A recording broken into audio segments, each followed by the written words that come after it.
everyone, Gaijin Kumba here, and welcome to a special edition of Yokai Hunters. Wait. What's up with all this? Well, you remember the game Onmyoji, right? We've talked about it a few times in some of our old videos. Well, yeah, it was one of the inspirations behind this very show. Well, NetEase Games, the folks behind Onmyoji, basically came to us and said, hey, we love your edutainment videos on yokai. Our game's literally nothing but yokai, so we'd like to sponsor a couple of videos once a month to showcase some of our yokai characters. I mean, isn't that what we do anyway on this show? Break down yokai characters from games and anime to learn their cultural roots? Exactly, which is why I acquiesced to the request. I've personally been playing this game for a few years now, and I'd plan to cover some of the yokai in the game regardless just because I love their lore so much. So, I figured why not just work with the game's creator? If nothing else, it'll make sure that we don't get falsely copyright claimed. Gotcha. So, what's the first yokai on the docket then? Well, grab your oath with that talisman and let's find out.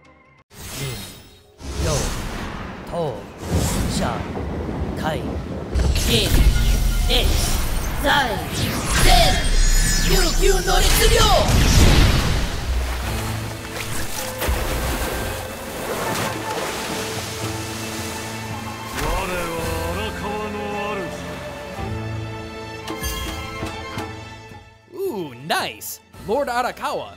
Ara who? Simply put, Lord Arakawa, the living spirit of the Arakawa River, is a high-ranking, summonable, and playable Shikigami in the game who has a pretty important role in Onmyoji's story. For more info on Shikigami and the Onmyoji that use him, be sure to check out our past video breaking both down.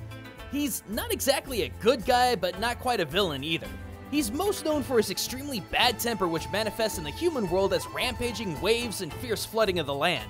But he's also extremely protective of the river that he embodies and everything that lives in it, making sure that both they and he thrive, which is great for the fishing community along the river that worship him, but Arakawa is mostly apathetic to him, only really caring about his own way. So he's a kami, not to be confused with a god as that implies omnipotence, which kami absolutely do not have. Pretty much. Well, for a kami, he seems like a massive jerk, huffing himself up like he's the center of the universe. Not to mention, he's also kind of abusive to the juniors in his service. Well, if you want to talk accuracy, Arakawa being a jerk actually makes a lot of sense when you consider his origin. Wait, you mean the actual Arakawa River? Yep. See, that's something that a lot of people probably don't realize. Arakawa in-game is actually based on an equally ill-tempered river in the Tokyo area of the same name. But I'll let him describe it. 荒川拳ヶ岳に源を発し秩父山地の水を集めながら秩父盆地まで東に流れる秩父盆地から長瀞渓谷まで北に流れ大里郡寄居町で関東平野に到達する熊谷にて南南東に向きを変え川越にて入間川と合流する埼玉より再び東に向き変えやがて隅田川が分離しその後江戸湾に注ぐ And when I say ill-tempered, I mean life-threateningly pissed. See, the 107-mile-long river wasn't exactly the best destination to float trip on. As Japan is regularly visited by typhoons in the Tsuyu rainy season and early summer, the Arakawa River was something to be terrified of. Unheard of flooding caused massive damage not just to fishing communities that live near the bank, but Edo itself was under threat.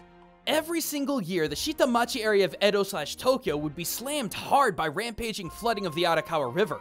It became such a problem that in the early 1600s, the newly established Tokugawa shogunate had to finance diversion plans and other massive river projects to make sure that the Arakawa and its brother river Sumida didn't crash any further into the new capital. But even that really didn't seem to fully stop the threat. 1910 saw another great flooding of the Arakawa that rocked the majority of the capital, and in 1917, Kabukiza, just east of Ginza, was knee-deep in floodwater. Even to this day, the Tokyo metropolitan government issued a new flood map that stated that 1/3 of Tokyo's 23 wards would be at risk if a large-scale typhoon hit the capital. So when you consider that the Arakawa River is so devastating and unruly that its main line of control, the Imabuchi floodgate, actually requires 2 floodgates put together, it's pretty easy to understand why Lord Arakawa of Onmyoji is the way that he is.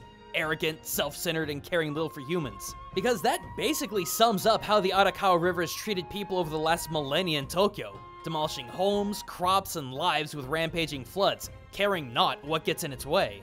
I mean, just the name alone should leave you with that impression. Arakawa literally means rough, rude, or devastating river, matching both the raging properties of the Arakawa River itself, as well as the rough and rude attitude that makes up Lord Arakawa's behavior. Seriously, this guy's savage.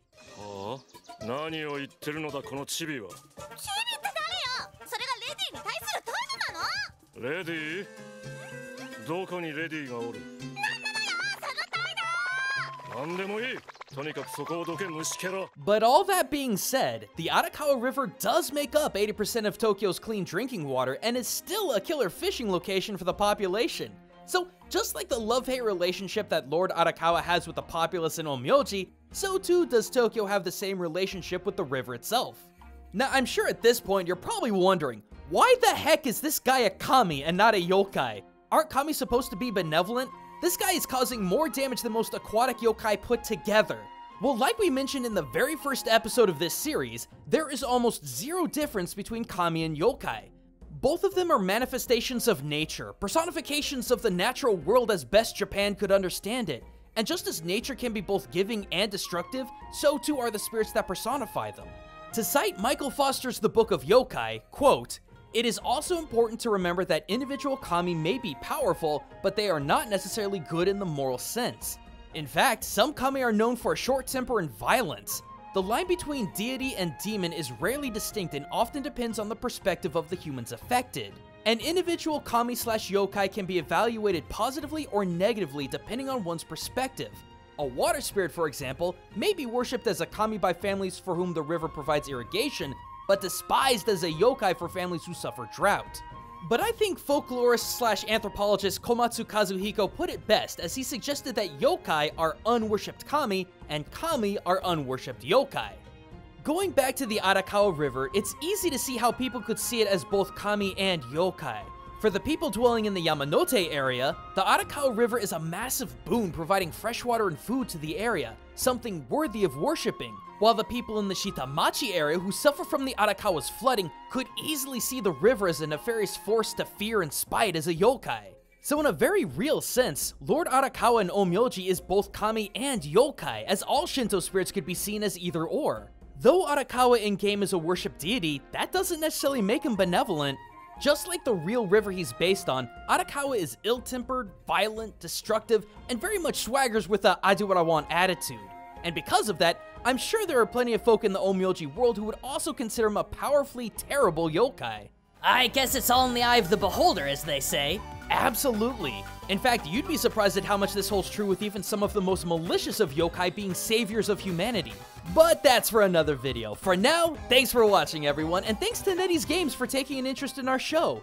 If you want to start collecting your own army of yokai in the Heian period, check out the link in the description to learn more about Onmyoji. Right now they've got a big update going on featuring more of Lord Arakawa's lore and a brand new special summon of the guy showing off a lot more of his heroic side. Fighting a brand new threat to the Onmyoji universe, Otakemaru, who in folklore was actually a terrifying being so strong he was considered both Oni and Kami. Huh, reoccurring theme. But if you're wanting to learn even more about Japan and its rich culture through your favorite games and anime, be sure to check out the rest of not just Yokai Hunters, but also Culture Shock and Witch Ninja right here on this channel. Or you can come hang out with us over at twitch.tv/GaijinGoomba, where we break down culture and gaming live. And be sure to check out our Patreon for early access of new videos and even help decide future topics. But until next time everyone, this is Gaijin Goomba, signing out.